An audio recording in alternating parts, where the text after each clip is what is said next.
Hi, and welcome to the When Women Fly podcast. Each episode, I have poignant conversations with women who fly, run, surf, ski, climb, or otherwise soar, and possess a passion for life that is infectious. These are honest and insightful conversations about dreams and reinvention, often in the face of uncertainty, doubt, or other impediments. We talk about busting paradigms, grit, working hard, and playing hard, all while building a community around the empowering metaphor of flight. I am your host, Sylvia Winter, a pilot, runner, mother, skier, list maker, and apparently podcaster. I believe that when we share our stories, own our fears, and dismantle our perceived limitations, the possibilities are boundless. Whether you're pursuing your passion or simply love the idea of possibility and wonder, this podcast is for you. Thank you so much for joining me today. Let's get started. This month of March is Women's History Month, and we are leaning into stories of community to celebrate. I talk to women who are deeply involved in creating, nurturing, and growing communities.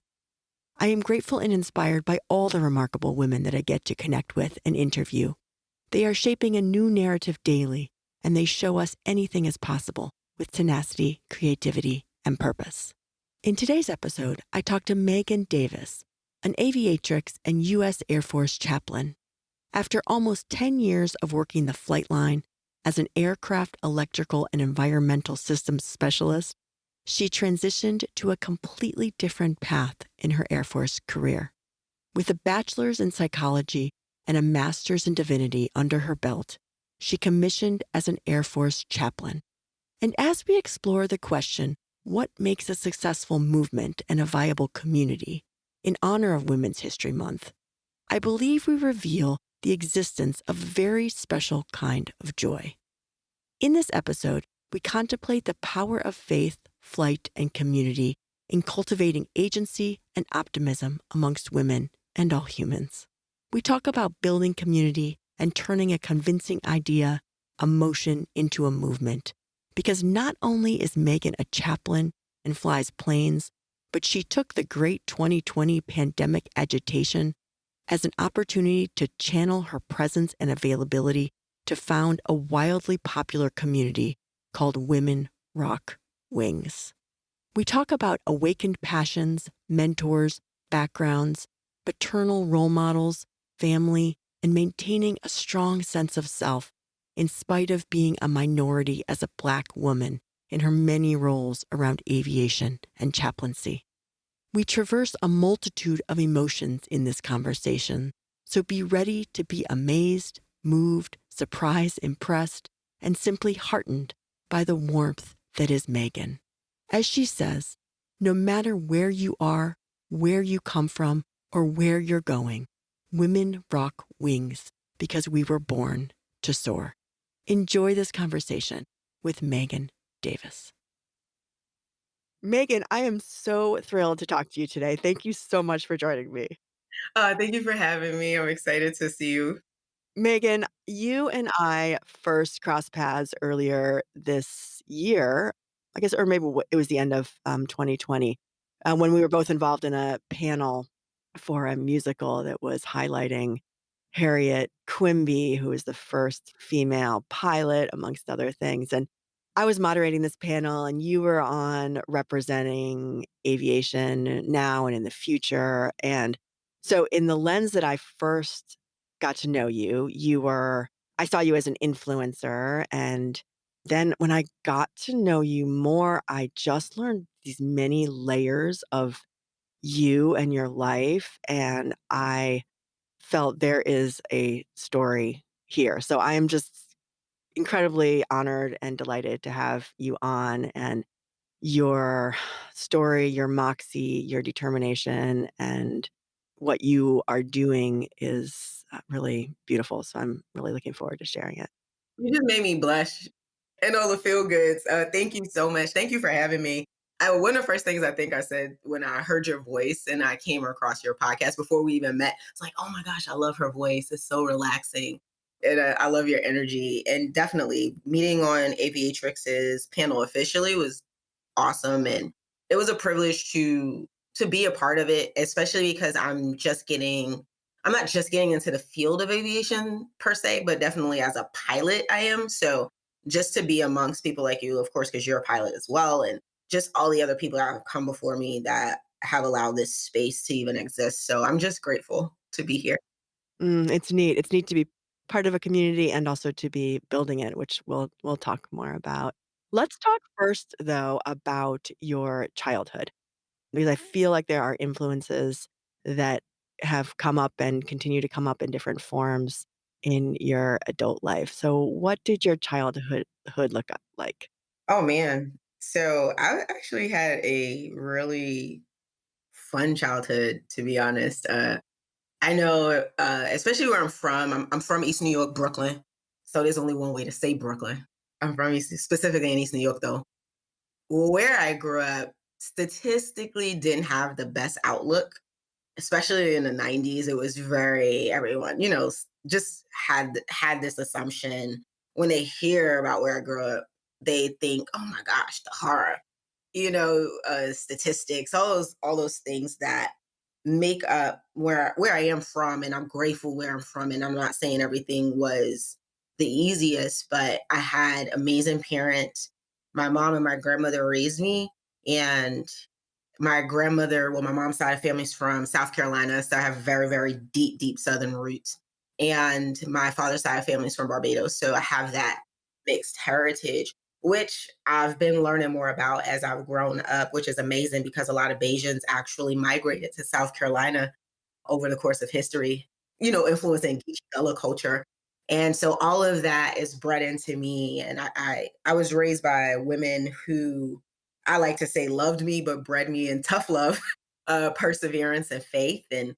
And I did not lack for anything growing up as far as food, shelter, experience. And I loved my community. That was very, very important to us. I grew up on a block where we knew each other. My mother, my friends, like our parents knew each other. They grew up together. So if someone saw you doing something you weren't supposed to be doing, they could yoke you up and say, hey, I'm going to tell your mom. And after they've already yoked you up, then you got to deal with your mama too. So I had a real community growing up, and there were definitely things that weren't the easiest that I did experience as far as the community and where I grew up was concerned. However, it taught me a lot. It made you want to explore. It made you make something out of nothing. It's just so many things that I've learned inexplicably so, like without thinking about it. And just even with my grandmother was such a trailblazer, I would think, in her own, because she grew up in the South in the 30s. And then she, came to New York and decided that she was just going to do all these different things with her and my granddad. And she was a mother of 20 children. And when I found out, I'm like, grandmother, gosh, we know what you were doing. So you can't even ask that question. But I mean, only 9 made it to adulthood.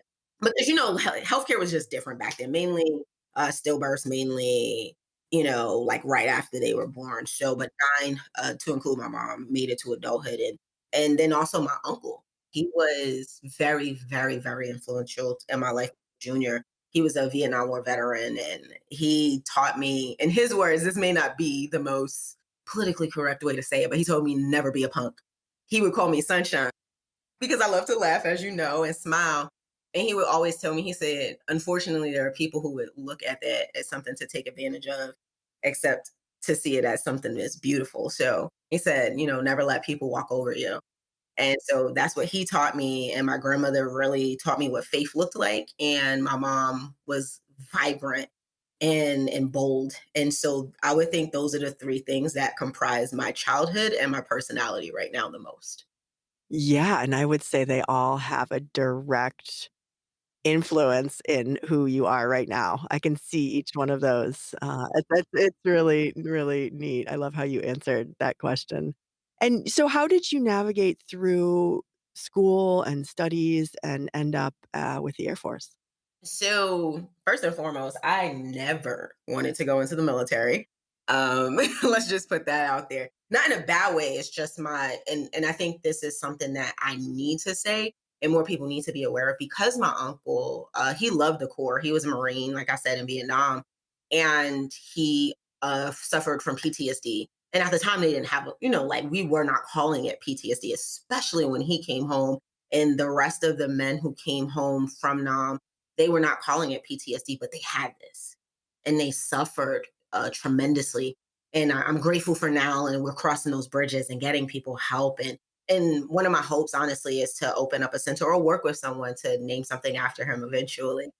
But I did not want to go into the military because I saw how he struggled. But it's the complexity too. He still loved the Corps, and he still had his friends from the Corps. And I went to VA hospitals with him, and I gained such great respect for veterans because of this. So you see that duality, and you see that it is a sacrifice. So I did gain a love of it at the same time that I didn't know. And pretty much when I was around 9 years old, he called it too. He said, "You would be great in the military." And I looked at him and I said, because he would wake us up early whenever I went to his house.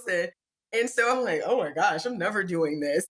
But also, it was unacceptable to not be excellent in my home. So my mom was very, very serious about my education. I started reading actually at 3. My mom read to me a lot. I read a lot. And one of the things I wish I was doing right now was reading more, but just time wise and studying to fly. I can't like read as much for leisure as I would like to, but it was something very serious. Even with my faith and my grandmother being a pastor, we read the Bible a lot, and it's reading. It's also a historical text. So that was a big involvement of my life. So in school, I didn't see the military, but I studied a lot. I loved history. I've always loved history and English. Those were my favorite 2 subjects in school. And then I got to college and I was bored. I was working full time. I was going to school full time. And of course, at 19, you have a salary paying job. You're like, oh, this is pretty cool. I don't have really any responsibilities, right? But I was so bored, and I said, "This is not life." There has to be so much more to what I'm doing, and I wanted to do something larger than myself. The one thing I did like about the job I had is that I could help people, so I worked in financial aid at the time, and I always liked when I did help students, like, the things that people didn't wanna do, I naturally just did it. No one answers the phone when I call this office, so I would get up from my desk, I'd say, "Hold on," and I'd walk to the office and go talk to the person directly and say, "This student is trying to call you. They need this done. Like, what's going on?" I said, "There has to be more. I wanna help people in a larger way." And I spoke with my uncle about it a little bit, and I spoke with my mom, and this is when Google first started being a thing. Remember when Google didn't exist? We looked at Right, remember when we actually had to talk to people to get information and look in books? Yeah. I know. It's like Google didn't exist, but this is when it became like one of the larger it was in the process of becoming one of the larger search engines. And I Googled recruiters for the military, and I initially looked at the Army, and I'm so grateful that yes, I will just say the Air Force was for me. If there's an Army recruiter, there has to be an Air Force. And I Googled, and the rest is history. I met my recruiter, and who I'm still friends with to this day. He's a cool dude, Sergeant Jackson. Shout out wherever you are. And yeah, we started that journey, and I ended up in the Air Force at 20. Uh-huh. And what were your goals when you walked in the door? One of the bigger goals outside of serving the country was because when I enlisted, honestly, we were in the crux of the war. Remember, it was 2005, Iraqi, Jordan freedom, everything is going on. And honestly, my grandmother was really scared because once again, my uncle came back from Nam, and she's like, "Oh my gosh, my granddaughter's leaving." She actually stopped talking to me for a while because she didn't want me to go. She gave you the silent treatment? Yes, she did. Oh my gosh, it was so horrible. I said, "Why would you do this to me?" I had to go. Like, I had to do it. When I got there, and why I left, I wanted to part of it was see what life was like without my parents. I had always been just with them. And I said, I want to see something else. And when we chose jobs, Sergeant Jackson and of course I spoke to my mother as well. I wanted to do something I would not be doing if I was at home. So that included office work, things like that. So I'm like, if I'm gonna go for it, I'm going to go for the gusto. And because I had scored well, it opened up different jobs to me, hence me becoming an aircraft electrical and environmental systems specialist. Okay, so say that again. The job. Aircraft electrical and environmental systems specialist. AKA, Aircraft electrician. so you that it funneled you into that job, basically, going through. And how much school did you do to get there? So basically, I was 2.5 years into my bachelor's degree when I cut out and went into the military. And when you go through training, everyone has to go through basic training, basic military training in Lackland Air Force Base, in San Antonio, Texas. And I was there for what was supposed to be only 6.5 weeks. I ended up being there for 6 months. And due to my own life story, but technical training is specifically for E&E for about 4.5 months. What did that work mean to you? I know better about it now, if that makes any sense, than I did at the time. But for me, it was a challenge. It was important. I did, of course, notice my recruiter told me not a lot of women, not a lot of Black women did what I was going to do. Like any? Not a lot at all. He was like, very, very few. He said, "You will probably be, like, one of the few women there, one of the few Black women there," and he was 100% right. I was the only female in my class. I was the only Black female in my class, and because one of the students ended up getting washed back, I ended up being the only Black person in my class. There were definite times when I felt that it was a lot because of where I come from. I said that I could do it. Like, I knew I could do it. It wasn't easy, but my faith and just what I've been taught, I know firsthand because of my parents what perseverance looks like. And so ultimately when things like that come into my life where I am the only in a class or when I'm the only in an atmosphere and I walk into it, I know I still can. Mhm. Do you feel yourself sort of putting on a hat and sort of digging in, like, I don't know, I sort of imagine, like, there's this moment where you're like, "This is hard," and you're like, "Okay, I need to grab this coat from the closet and go into the room," right? Or whatever, whatever the metaphor is, but as you're speaking of it, I imagine it's sort of like, "Okay, I know how to do this," right? I know how to do the hard thing, and to be in this uncomfortable, sometimes situation, and you sort of draw on your upbringing and those lessons. Yeah, you have to because I told someone about somewhat about this experience as far as going through technical training and being the only female in my class and being the only Black person in my class once things transition. And there were definitely days because you don't feel like you have anybody that understands you. So you do talk to them, but it's a completely different type of conversation. And you do pick and choose your words because you want to make sure you're safe. And so there are so many like men do interact with each other differently, whether people like to admit it or not. And so where I could say the same exact thing, there of course have been situations where I've literally had the same exact idea and I say it first. And then it's like I said nothing. One of your male counterparts says the same exact thing. And you're like, oh my gosh, that's awesome. And you're sitting within yourself, like, I just said this. It is frustrating. It's annoying because they minimize, sometimes without knowing and sometimes purposely, your existence. But you have to know within yourself that you are more than enough and that your existence isn't mattered by what they feel and think or know or not know. You know who you are. And so for me, that was something I had to continually remind myself throughout all of my careers. And I didn't necessarily know I would end up in careers that were very male dominated because also I come from a very matriarchal family. My world is very matriarchal. My family, even though my grandmother had all these children, the nine that are like made it to adulthood, seven are women, two are men, and I was raised by my mother and my grandmother, so I have a lot of aunts. My cousins, most of them are women. my community, even growing up in church, especially within the Black community, the backbone of the church is women, period. The pastors may have been men or whatever, but in that world, women run it. You could be the pastor guy or up there on the pulpit, but I guarantee you, if Sister So and so on the front pew don't like something, that's what's going to change.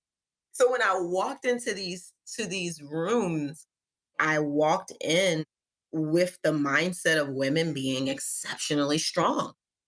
And you weren't gonna let that room change that definition or that part of your identity. No, absolutely not. I was fortunate to have that upbringing.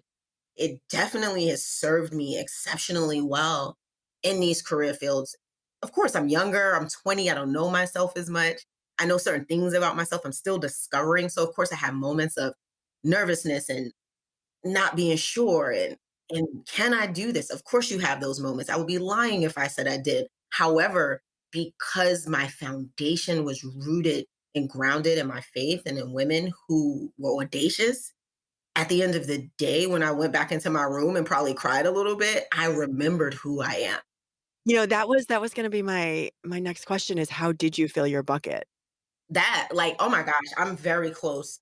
My grandmother was my best friend growing up. Her and my mom, but like I was exceptionally close with my grandmother growing up.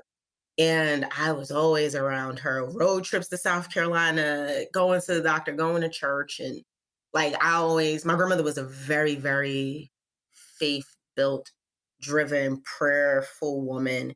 And she spent a lot of time breeding into me things that are tools that I never knew I would use right now at this point in time in my life. And the reason why I am as even as a chaplain, and I know we haven't really hit that road yet, but even as a chaplain, that I'm able to stand up in front of 1,000 people and give an invocation without skipping a beat, is because when I was a little girl, she would say in front of a church, speak in front of these 200 people, like stand on that step ladder and be bold in the Lord, and that's what she would say to me. And I would get up on my little kulaks. Remember kulaks? Oh my god. I have a great picture in my mind about you standing up there. I know in front of that's the first time. That was my first time of giving a message at about 9 years old, was in front of about 200 and something people on a little step ladder in order to see over the podium because my grandmother encouraged me to do so. This is how I filled my bucket in those moments, remembering that, staying in she was alive at the time, so calling her, calling my mom, and just having these conversations with them when I could. I couldn't call them all the time because we were in restriction, but when I could, I did, and just those were the things that honestly filled my bucket. Mhm. And you were in that position for about 10 years, and then I think this is a great segue to talk about your transition to being a chaplain and your crossover to theology. So how did that happen? Was that a gradual transition or was that a, 90-degree turn? How did you transition from being an aircraft electrical and environmental systems specialist to a chaplain? So, I mean, the road was crazy. I think that when we just look at the job, it's just like, "Oh my gosh, how did you do that?" It's outlandish, but if you just see me as a person, my faith is ingrained in everything I do. So the on the surface level, the job portion, yes, that was a crazy transition because one, I'm not just going from aircraft electrician to chaplain, I'm also going from enlisted to officer. That's a big transition in the military within itself because you're changing the dynamic of your role. And as an officer, your responsibilities are different, your purview is different, and how you lead is slightly different because of your responsibilities. But as the core of who you are as a person, it should be the same. It's a privilege to be an officer. Majority of the Air Force is enlisted. So there's a very small percentage, the core that are officers. And not only that, now, excuse me, I'm still Black, right? So I'm also a Black woman who's an officer. Only about 6% of African Americans are officers in the entire Air Force. And then I go into the Chapel Corps, which is also very male dominated, right? And like I said, that didn't even hit my mind because in church, like I said, nothing but women. My grandmother, for crying out loud, was a pastor. She was my pastor for a majority of my life at that time. And so when I'm making this transition and I'm thinking about it, first and foremost, it was already presented to me about 10 years prior to me doing it. And that's something I can, especially when you think about like even your podcast, like When Women Fly, sometimes things are planted in us, but they don't grow and become evident until later. And so you are building up all of these things inside of you that will manifest 5, 6, 7, 8, 9, 10 years later. And honestly, it was planted into me about at 20 in basic training that I would be a chaplain one day, but it just wouldn't show up until 2015 that I would actually start hitting that road. When it finally clicked that it was time, I'm a reservist. So, reserves, they have civilian jobs and then they're also in the military. So I was at my civilian job where I did yacht insurance. I don't even know. I will take a little caveat to say this to people who know they're entrepreneurs. Stop trying to have regular jobs. I love the variety of advice that I'm getting from this conversation, and it's just so exactly sort of like these arrows are being shot out to me and to the world, and, you just have such wisdom. I'm just really enjoying the conversation. Aw, thank you. I'm super blessed, trust me, but look, I had to live it to be able to share it. I was at a job and, grateful, to be able to provide and everything. I made that decision because I was finishing college and I said, okay, let me get this job. But I was at this job. I won't say, the company or anything. I'll just say I did yacht insurance of all things. So I'm in this job and I'm speaking to a coworker of mine on a Monday after returning from a vacation, like just a quick weekend trip to go see my best friend. And I'm like, I'm really getting this urge to finally be a chaplain, right? But I didn't want to go to grad school. That's really what was stopping me because I didn't feel like doing homework. I know that sounds horrible. And I said, how am I going to be a chaplain, run my business? Because I wanted to own my own greeting card company, which I do and have been doing for the last about 9 years. And I said to myself, I want to do these things, but I don't know how I'm going to do it, go to school and keep this job. Where's the time going to come from? Kid you not, 10 minutes later, I got fired. Right before that time period, they had laid off some other people. It was just a lot going on. And while I was being fired, I was angry initially, but then literally I had an epiphany in that moment. And I said to myself, the conversation hit my head that I just had with my coworker, and I said, "I hear you, God. Cool." And I smiled and I looked at the gentleman whose name I do not remember whatsoever. I don't even remember what he looks like at this point. And I said, "Are you finished?" He was like, "What do you mean?" I said, "I don't work here anymore." Like, because at that time I no longer felt like I had to engage in this conversation. He had delivered his message and you were done. Yeah, I'm like, I don't care. I'm like, okay, bye. And I remember cleaning out my desk and everything. And I was so happy and nervous at the same time, right? And nervous and scared. I didn't know what was going on. For 3 days, I ran, like literally physically. I just got up and worked out. And I was like, oh my God, what am I going to do? I started my greeting card business and I also applied to grad school to go to seminary. And this is how the road to chaplain began. Yeah, you asked for the time and you were given the time. Yeah. Did you ever doubt yourself? Not myself, but if I had the patience to wait it out, yeah. Uh-huh, uh-huh. And did others doubt you? I don't think they had doubted my ability. I think when things take what someone feels is too long, they are not as encouraging.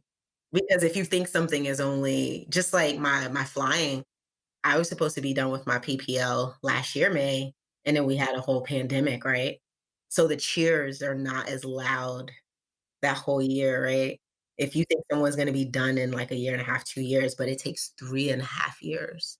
Uh-huh. So then there's some stories that start to form, filling in the imagination of why that is taking long, which aren't necessarily supportive. I will say that my circle was not like that. you have some time, and this is something people learn as they go for different things. Sometimes people are not where you are. And whenever you have a vision or a dream, you have to know that it belongs to you, not to the people around you. So while they may feel it's taken too long, you at the same time can understand that it's necessary because there are things that you're developing, there are things that you're learning. While the 3.5 years was a long time, there are occurrences and instances that I am grateful that have happened prior to me becoming a chaplain because I don't think I would have been the same type of chaplain I am today without.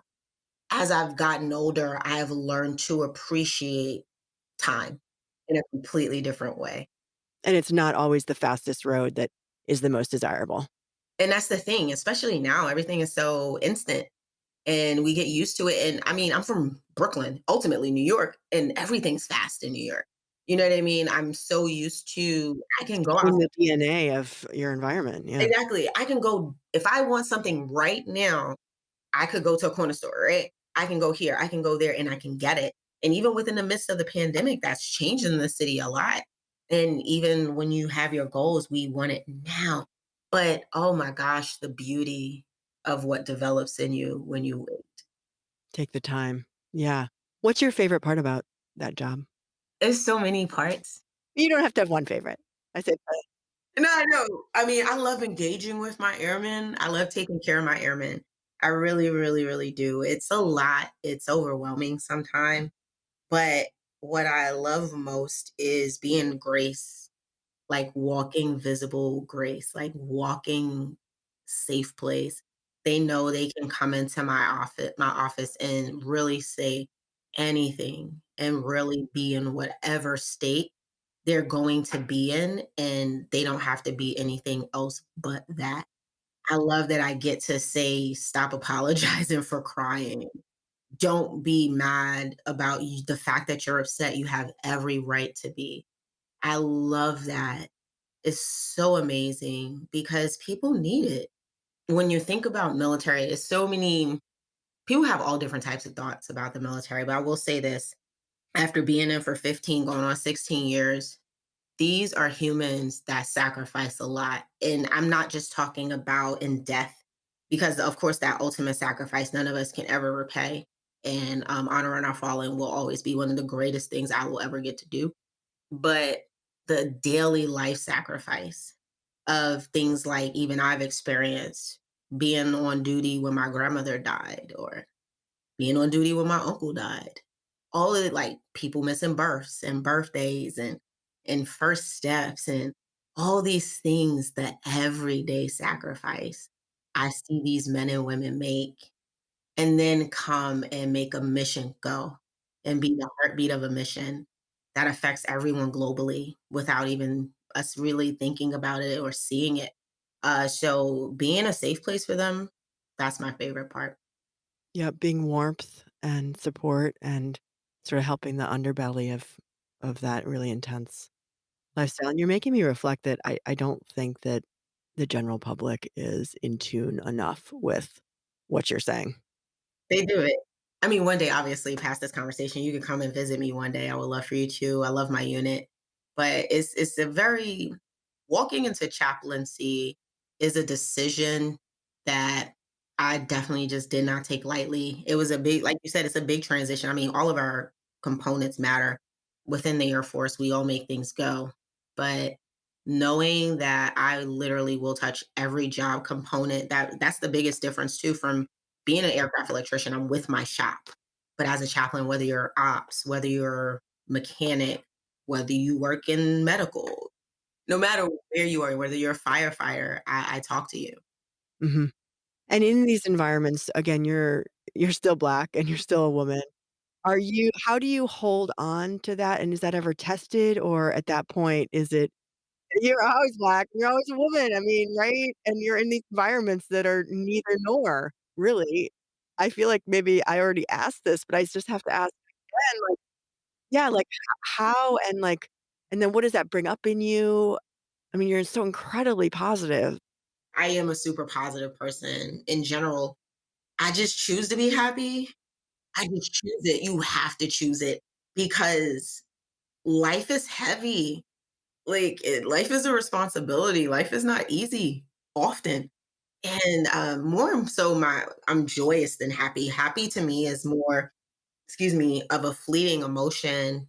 It comes, it goes, but joy is something that's enduring. And so for me, I choose to be joyous. As far as taking up space as a Black woman, as a Black human, it is not seen also like in the history of this nation, of course, as the most favorable thing. But God, in his infinite wisdom, sort of create me in this body, in this space, and in this time. And who am I to say that it's not awesome? So, you know what I mean? I was created just as anybody else. So I'm awesome too. Even when I walk into these spaces with me, and yeah, I get the look sometime. I mean, it's becoming more common, which I'm super grateful for. But even to know that I am literally the second Black woman to be a chaplain in my wing. That's it. Number two. Only one other woman before me was a chaplain in my entire wing. That's it. The dismantling stereotypes, right? That is happening as we speak. We're sort of in motion right now, and you're on the leading edge, I would say, of that. But how do you see the challenges of that moving forward? Do you feel like the needle is shifting? Yes and no. Yes, because when we first spoke, you said something new media, right? We're talking about new media, social media, right? People see us more. That's the biggest difference. That was the shift in the civil rights movement, TV. People literally seeing what it looks like to be treated at a disproportionately different in a proportionately different manner because you're Black. So on a same end, when someone meets me, that's what makes the difference. I remember being a younger airman and being about 22, 23, and seeing my first Black female chaplain, Chaplain Coles, who I kept in contact with, who drove from Philadelphia when I got my cross and did my oath ceremony. This is what matters. And so for me, I can't wait to do that for someone else. I love when my airmen see me. I love when I see a 20-year-old Megan. Yeah, and you're kind of sort of breaching on the what it takes to be this word that we've talked about before, influencer. And but before talking about that, I just want to acknowledge what you said, and I think that you are part of this change and this shift, and it's just I'm so happy. That's not the right word. I'm so joyous. I'm so relieved, and I'm so heartened that you are doing what you're doing. So you told me when we've spoken before, you shared with me something that I'd love for you to share now about how when you were younger, before you got into chaplaincy, you found yourself leading prayer with other women, I think, at first. But tell that because I think it's really indicative of, first of all, how unassuming you are, and also just how this destiny clearly was has been, like you were saying, has was a seed that was sown quite long ago, and it is, finding chaplaincy in the Air Force is where it's destined to be, but there were other places that you were really part of creating a warm environment. Oh, thank you. Honestly, I get that from my grandmother. Even though she was super tough on me, she loved like feeding and gathering people. So when I was in basic training, when I first got there, like any other person that's ever been through any level of basic training boot camp, I asked myself the question, what did I do to myself? What am I doing here after my first day? Pure crazy, being yelled at, getting off the bus. You're like, dude, what did I do to myself? And I really did. Waking me up at 4:30 in the morning, all types of stuff. But anyway, after our first, I think it was night or two nights, I was finally like leveled out a little bit. And I was like, okay, let me pray before I go to bed. And I was sitting on the edge of the bed in the back of the bay, and it was a bunk bed. I was on the bottom. I had the unction to pray, but I said to myself, the unction was get on your knees and pray. And I said, the floor is cold. I'm having all these excuses. I said, but let me just do it. So I got on my knees and I prayed. and I was by myself and not paying any attention to anybody else. Went to bed.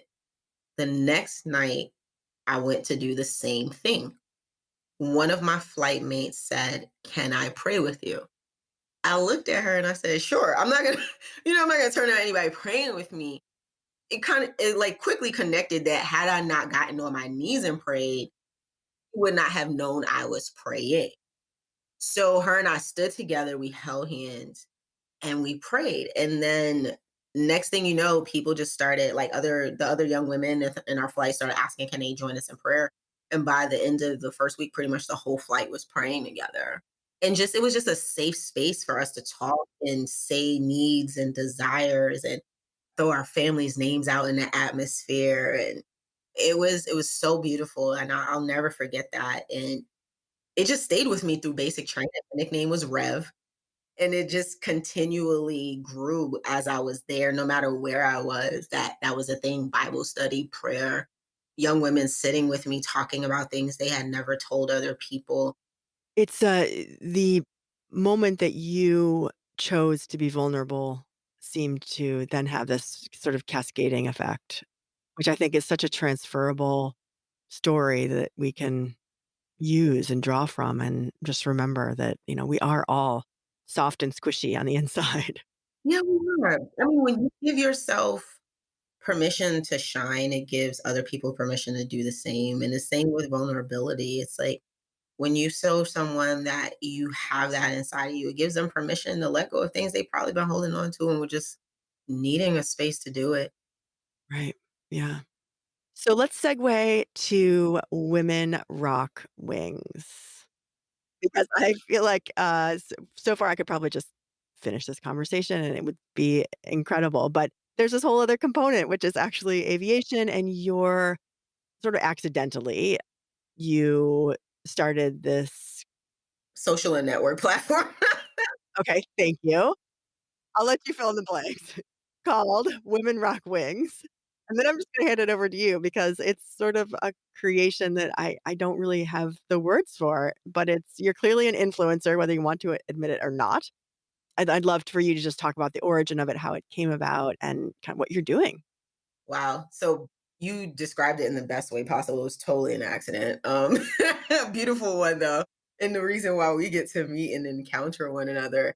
I during the pandemic before the pandemic when I began my flight training, we had a great study hall in school. I really enjoyed it, and people in different levels of ratings. We would be in the same study hall. We're studying together, and of course, you find your little tribe, and, and so a few women that were in the program, we became like friends. We became close. We became supportive of one another, and here we are. We're always like encouraging people. Actually, one of them is in the Coast Guard, which is so cool. She's a coastie. And then, just everyone wants to go into the airport. It was just so many. Someone wants to fly corporate. And so we're all studying together. And of course, the pandemic hits. And then now everybody's spaced out. People want to see each other, but they don't know what's going on. And, now we're finishing ground online. And of course, we've been grounded. So we're not flying. And I was at the very, very beginning of flight training, pretty much. I was the day before my solos when I was grounded. Wait, can I ask you one thing? Why did you want to learn how to fly? Oh, wow. Real quick, right? She's like, why do you want to fly? Like, you fix the plane, you take a break, you become a chaplain, and now magically you fly. Because I'm a chaplain, I actually met one of my newer mentors now. I love him so much. Major CJ Charlton. He's an aircraft commander for the Guard, flies 130s, and then he also flies for United. And I met him while I was on some days at Dover in this program called Aviation Character Education. And I met something you don't get to see, talking about being Black and all these wonderful things. Black pilots, currently serving Black pilots. And I got to walk around with them and walk around with these young people they were teaching to fly. And I didn't even think about it for myself. I was just there to help and have fun. And then he asked me the question, have you ever thought about flying? So that's how I started even thinking about flying. I'm actually attending his alma mater for training. So that's how I even got into flying and even seeing it be a thing I wanted to do. Somebody asked me had I always known, and not really. Like I thought about it in passing, but because I used to fix planes, but I had never seen any Black pilots, even while I was fixing planes outside of the Tuskegee Airmen. Representation does matter, but as I got older, it wasn't something I was going to do. I had I'm older now, per se. So I'm like, "Ugh, there's no way." But he asked me, he said, "Have you ever thought about flying?" And I was like, And then I went on my discovery flight and I'm like, I totally have to do this.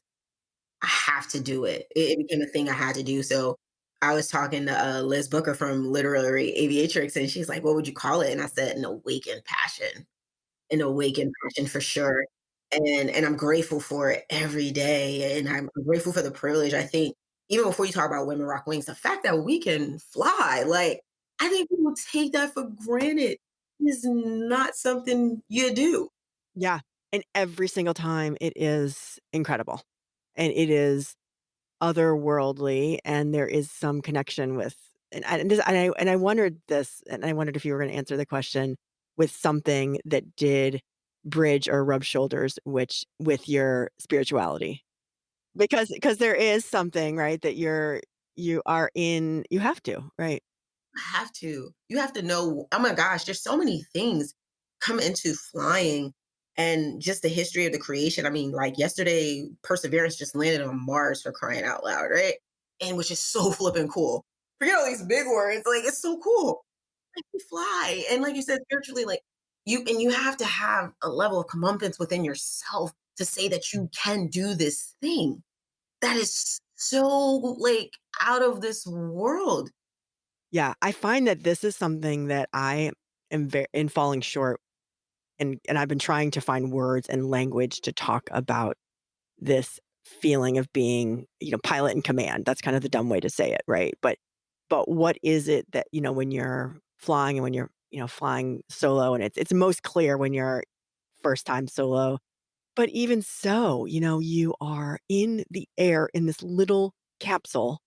You need to land your plane, right? And then you need to have this sort of interim period where you're, somehow understanding the forces of flight. But there is something just incredibly extraterrestrial about it. Yeah, so you and I need to work on language to We will. I mean, when I remember, I don't know if you remember when I was doing the interviews for aviatrix, I was asking people, how do they feel? When I fly, I feel Yeah. Yeah, so how do you answer that? boundless. And Megan is smiling cheek to cheek when she says that, just so you know. Okay, so sorry for that little injection, that little, I need to do a little intervention because Women Rock Wings, you decide you wanna learn how to fly.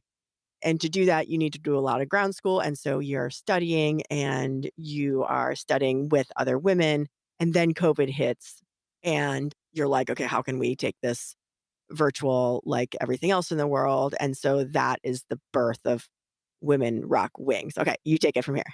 So I originally made some t-shirts for my friends just to encourage them and thank them honestly for encouraging me to keep flying through the pandemic because of course you have all types of thoughts. Is this for me? Should I be doing this? Like the whole world literally stopped. Maybe I should stop doing this. We personalize, I mean, it happened to everyone, and how we personalize it internally is up to each individual, right? So, and everybody had something going on in their lives, whether it stopped, it slowed it down, all types of things happen. Here I am, like, should I be flying? And I had to finish ground school, and we're texting each other, like I said, and all these things, and I'm sitting here saying, "You rock, you're great, you're awesome," and all these different things, which is like common language for me. And I just decided to put it together. Somehow the words came together. My fiance actually said, "You should kind of like get a logo or something, see the .com, get Instagram just for fun." He was like, "You never know what it'll turn into." He's that kind of person. He's more business minded than I am. And that's him. He's like, "Cause it sounds cool."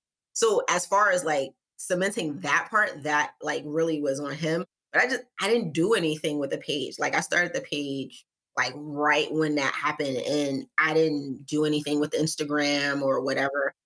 I was just like, okay, whatever. I made the shirts, I gave them to my friends, and I have 5 more left. And so it was Give Back Tuesday. And really, in my spirit, like, I know everybody looks at faith differently. To me, this is how I feel. I was like, God told me to bless some people with some shirts. And so I was like, all right, cool. And I literally just said, hey, tag me, the first 5 people to tag me in their favorite pic of them flying, I'm gonna send out these shirts. And that's what I did. And so they tagged me and I was like, oh, this is super cool. I'm like, oh crap, no one knows what I look like because I never posted anything about myself on this page. Actually, a lot of my friends and family at the time still did not know I was flying. I was holding this thing so like it was like my baby. My mother knew, my fiance knew, and like the people who I was flying with, but like friends and family and things like that, a lot of them did not even know. Because you didn't wanna be affected by the doubters, or Yes and no, because I'm a firm believer in if you tell your dreams to small-minded people, you know what I mean, you can start to adopt their doubt, their fears. And I'm not saying all of my friends and family like that. I was, it was just so private to me. It was so special. It was something so different. I didn't want to tell anybody really, even though I was super excited, but I was protecting it.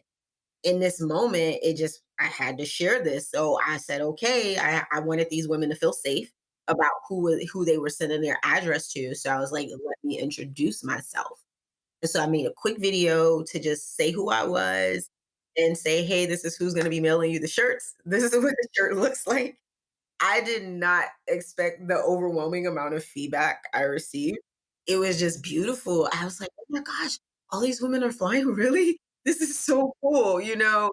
And then I just began engaging with people and talking to people more and more, and literally, as we stand today, I think that was around December last year, mid-December. 2020. Yes, I know. So a couple, like, 2 months ago. Yeah, this is what I'm saying, this happened really fast. So so we were about 100-ish followers, like 90 something, 100 followers. We are like approaching 1,000 right now. We're like at 900 and some I know, I did not know this would happen. I did not no one could have paid me any amount of money to see this be a thing, to see other women really affirming. Because to me, Women Rock Wings is a global mindset. It is an affirmation of the awesomeness that resides within inside of you. You know what I mean? It's like I don't just do it, I rock it. And I do it well. It's confidence. I really wish and desire for every woman, every girl that ever touches ground on this planet that they need to know that about themselves. And what has come of the community?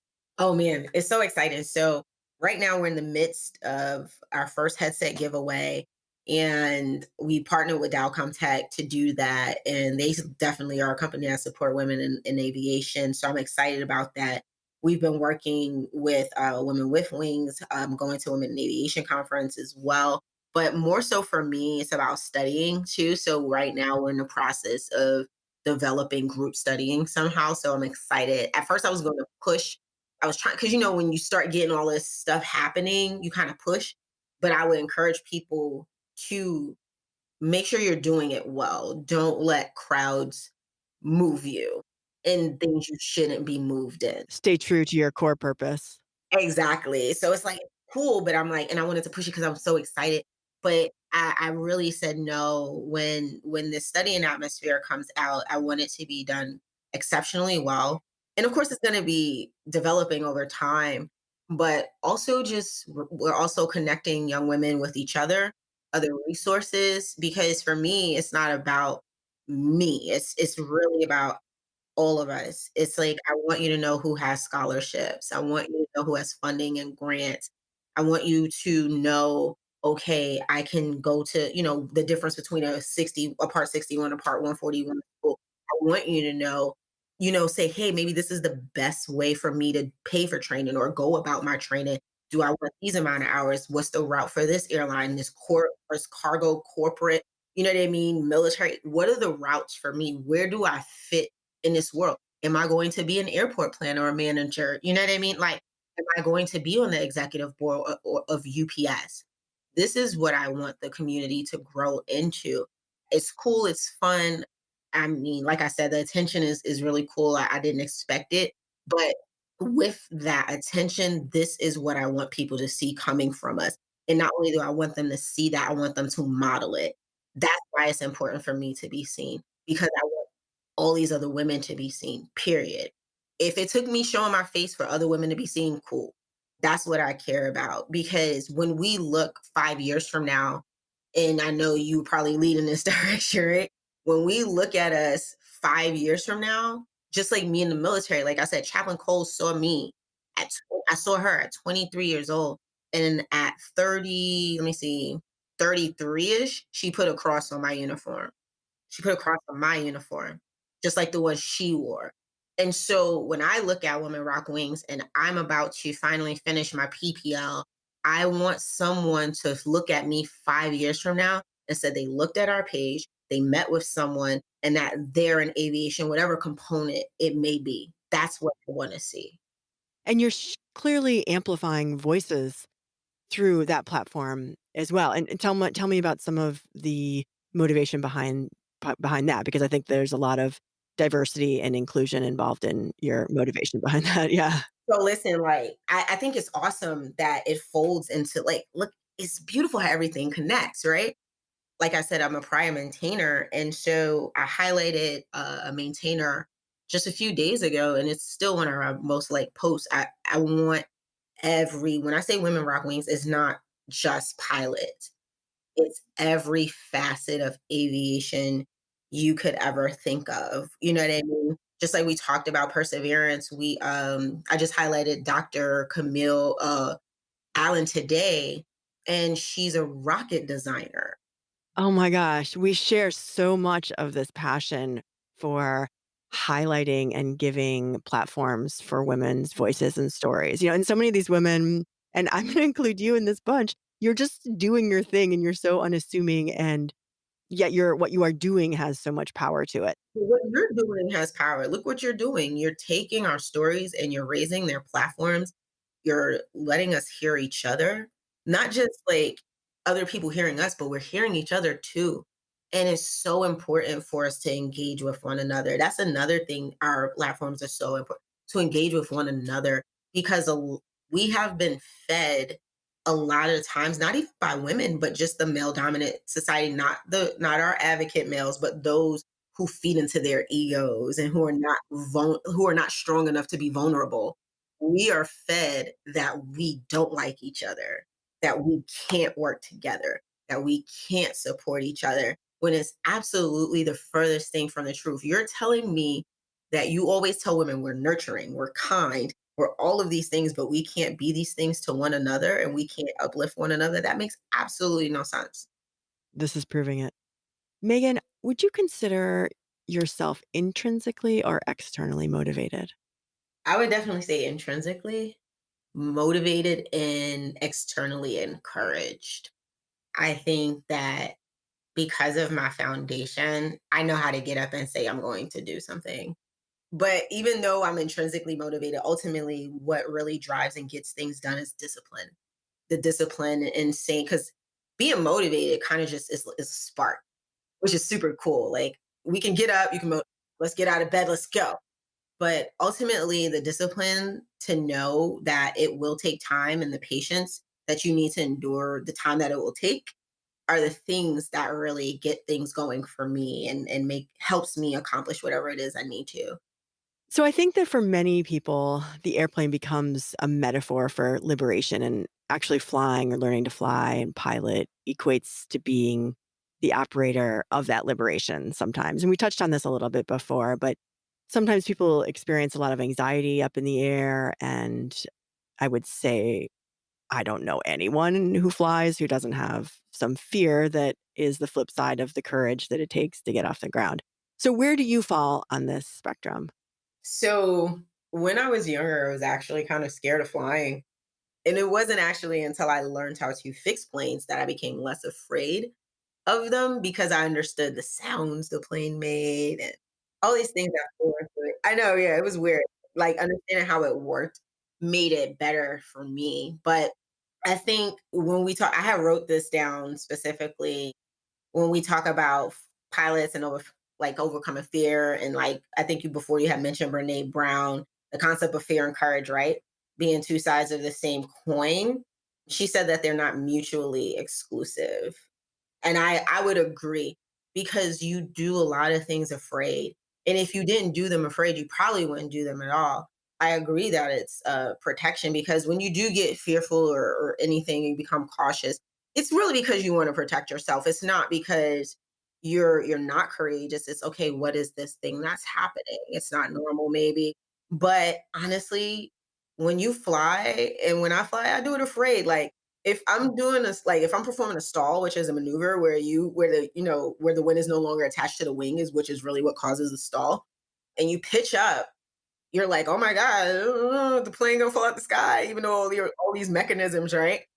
You're nervous because you know that the wind, excuse me, needs to attach to the wing. However, you're courageous because you've practiced, you've read, and you have your abilities and your skill. So you're doing it at the same time. So for me, I respect that. If anything, I do crap afraid.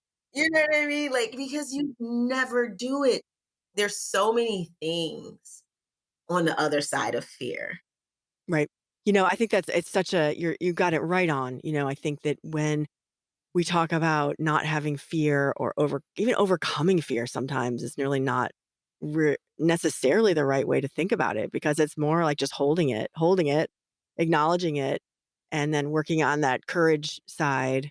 I feel like there were decades of my life where all I wanted to do is not have fear, right? And then when fear would show up, I'd be like, oh, either shouldn't do it, or I'm a wimp or whatever. And I feel like I wish I learned that earlier at a younger age, that like, oh yeah, hey fear, just like, yeah, how you doing? Right? Like you're here. I know you're going to be here every time I, do my pre-flight planning, fear is there and I find all these reasons why I shouldn't go. But then it's interesting for me when I get in the plane and everything's good. I've done the pre-flight. I've made my plans. I'm like, I got this. And it's sure, like, still, like, my palms are sweaty, and all indications that my body is in an elevated state are there, but my mindset isn't at the same place it was, like, an hour before when I was, looking at the weather and all those other things. But like you said it perfectly before, like we transitioned. It was like even when I flew my solo, like you said, sweaty.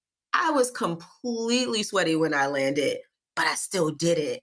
You know what I mean? Like you transition, like you're like, oh my gosh, I'm doing this. It's happening. And then you're like, wait, I have to focus. And I think that's also something being PIC teaches you too, is you really have to compartmentalize in those moments about the importance. And we learn that even as we're learning emergency procedures. He's like, okay, engine out. What are you gonna do? You either gonna like you will still be afraid because you're like, oh my gosh, you know what I mean? This can not go the greatest way, but you can't lean on that. Like you said, it's here, cool. Yeah, I'm afraid. However, I'm going to land this plane in that field afraid, period. And that's what it is. And that's okay. Hold it. Like you said, I love how you describe it. Hold it. It's okay to hold it and acknowledge it and give space to your feeling. Acknowledging it makes it even easier to accomplish the task, honestly. Yeah, I mean, and it's so transferable to so many other things. It's one of the neat things I think about talking about flying and learning to fly is I had no idea how much of, like, life psychology was gonna come out of learning how to fly, and so much of that is really that confronting fear part, really, right? Like, and feeling like and believing in yourself. Like, and I'm not saying this is you at all, but for myself, it was like, I had to, like, in the end of the day, I had to believe in myself. It wasn't my instructor, like, he was ready to get out and let me solo, but I had to believe that I could do this thing, which was like, You still had to take off. Once he hops out, like once your instructor, whoever they are, hops out the plane, it's just you. And even then, you don't have to take off. Like you said, it has to be inside of you that you really all the things that mesh together with inside of you as a human to pull that yoke back when airspeed is alive. All those things come into that moment. it's so fun. Obviously, we love talking about this, but unfortunately, I think that we really need to wrap up, Megan. Do you have any additional message that you'd like to share with the podcast community or the world or women in aviation? Oh yes. So for me, I made sure like to prep to write down this quote. And we just put it up and it's one of my favorite quotes. And it says, every dream begins with a dreamer. Always remember you have within you the strength, the patience, and the passion to reach for the stars to change the world. That was by Harriet Tubman. I love it. And what does that mean to you? How do you translate that? Be kind to yourself always. And keep dreaming. Oh, where can we find out more about you and Women Rock Wings and your projects? Wow. So just follow us on Instagram at Women Rock Wings. Perfect. Keep it simple. Meagan, it has been such an honor. I also want to thank you for your service and all that you have sacrificed for what you do. And also thank you for this conversation, which hopefully wasn't a sacrifice, but there are always choices out there. I just look forward to continuing to work together on all sorts of things. Definitely. Thank you so much for this opportunity. I appreciate you so much. Thank you for listening to the When Women Fly podcast. My hope is that you leave this conversation with a sense of curiosity and empowerment to hold on to what is important and let go to what weighs you down. Stare fear in the face. If you like this episode of the When Women Fly podcast, be sure to share and subscribe and let us know what you think. We love feedback. Be brave, be bold, and fly. See you next time.